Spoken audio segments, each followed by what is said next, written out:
24-এর যে গণ অভ্যুত্থান, এটাকে বহিমান্বিত করার জন্য এটা মুক্তিযুদ্ধের সমান করে দেওয়ার কোনো প্রয়োজন নাই। এটা শুধু তাদের প্রয়োজন যারা ৭১-এর স্বাধীনতাকে এখনো মনে প্রাণে মেনে নিতে পারে নাই। কাজে আমরা বলবো যে এই বিষয়টা সবার সচেতন থাকা দরকার। আন্দোলন, সংগ্রাম, গণ অভ্যুত্থান, বিপ্লব, স্বাধীনতা, এর প্রত্যেকটা রাজনৈতিক বিশ্লেষণ আছে, প্রত্যেকটা রাজনীতির সুনির্দিষ্ট পরিচিতি আছে, সুনির্দিষ্ট অর্থ আছে। আমি চাইলেই সে অর্থ বদলে দিতে পারি না, এটা মনে রাখা উচিত আমাদের। প্রিয় সাথীরা, 24-এর যে অভ্যুত্থান, সে অভ্যুত্থানে যারা শহীদ হয়েছেন, হাজারো শহীদ, তাদের সবার স্মৃতির প্রতি আমাদের গভীর শ্রদ্ধা। অনেকের নাম বহুল প্রচারিত, অনেকেই আমাদের স্মৃতির আড়ালে রয়ে গেছে। লেবার পার্টিরও দুইজন নেতা, একজন শ্রমজীবী মানুষ ছিলেন শহীদ আওয়াল মিয়া, আরেকজন শিক্ষার্থী ছিলেন শহীদ নাইম হাওলাদার। সবার প্রতি, সবার স্মৃতির প্রতি আমরা শ্রদ্ধা জানাই। মহান আল্লাহর কাছে তাদের আত্মার মাগফিরাত কামনা করি। যারা আহত হয়েছেন, আমরা তাদের দ্রুত আরোগ্য কামনা করি। একই সাথে গত 16 বছর ধরে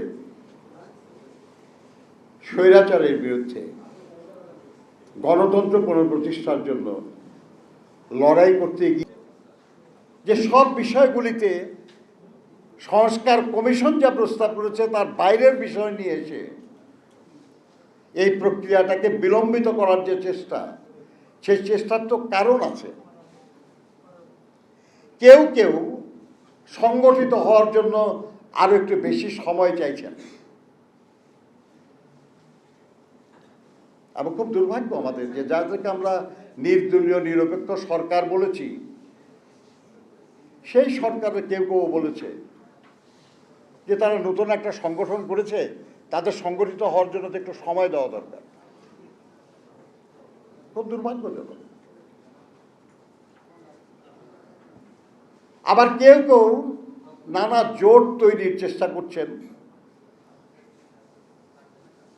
কিছুদিন আগেও যারা একজন আর একজনকে বেঈমান, বিধর্মী, মুসলমানই না এরকম বলেছেন, তারা এখন ঐক্যবদ্ধ হওয়ার চেষ্টা করছেন। এটা হতে একটু সময় লাগতেছে, অতএব তাদেরও কিছু সময় দরকার। কিন্তু কেউ সংগঠিত হবে, কেউ ঐক্য তৈরি করবে, সেই জন্য জনগণের ভোটাধিকার যেটা বহু বছর ধরে বিলম্বিত হয়ে আছে সেটা অপেক্ষা করবে। সেই জন্য বাংলাদেশের জনগণ একটা নির্বাচিত সরকার প্রতিষ্ঠার যে আকাঙ্ক্ষা, সেটা পূরণের জন্য বিলম্ব করবে না? করা উচিত? উচিত না।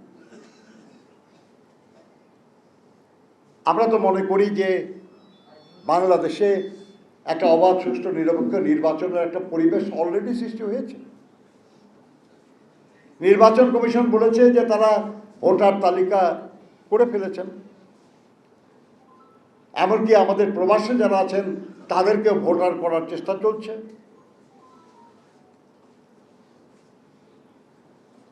আপনার ভোট করার জন্য আপনি নির্বাচনী এলাকা পুনর্নির্ধারণের একটা বিধান আছে, সেটাও তারা করেছেন। এবং আগামী 10 তারিখের মধ্যে কোনো অভিযোগ থাকলে জানাতে বলেছেন। এই মাসের মধ্যেই সে কাজটা শেষ হবে বলে আশা করি আমরা। সংস্কার কমিশনের কাজ, ঐক্যমত্য কমিশন যেটা হইল শেষ, সেটারও কাজ প্রায় শেষ।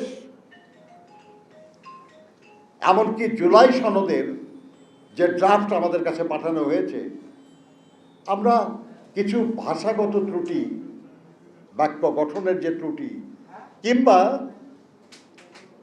শব্দ যেটা আরও সঠিক শব্দ হতে পারে সেগুলো, এছাড়া আর কোনো পরিবর্তন প্রস্তাব আমরা করি নাই। আমরা একমত হয়েছি।